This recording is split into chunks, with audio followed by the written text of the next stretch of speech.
رات میں اللہ تبارک و تعالیٰ نے تراویح کی نماز رکھ دی. تراویح کی نماز رکھ دی اس طرح کے 20 رکعتیں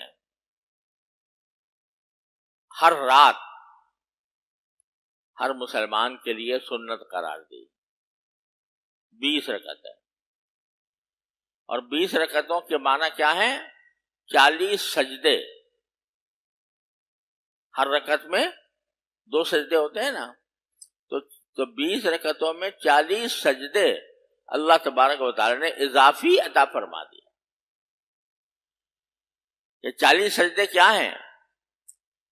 حدیث میں آتا ہے کہ بندہ اپنے پروردگار کے کسی وقت میں بھی اتنا قریب نہیں ہوتا جتنا سجدے کی حالت میں ہوتا. بلکہ یہ بھی تاکید فرمائی ایک حدیث میں رسول کریم صلی اللہ علیہ وسلم نے کہ بندہ اپنے پروردگار سے کسی بھی حالت میں اتنا قریب نہیں ہوتا جتنا سجدے کی حالت میں ہوتا ہے. یعنی سجدے میں جب آدمی اپنی پیشانی زمین پر رکھ دیتا ہے اللہ تبارک و تعالیٰ کی بارگاہ میں, تو بس اللہ تعالیٰ سے قرب کا انتہائی درجہ ہوا.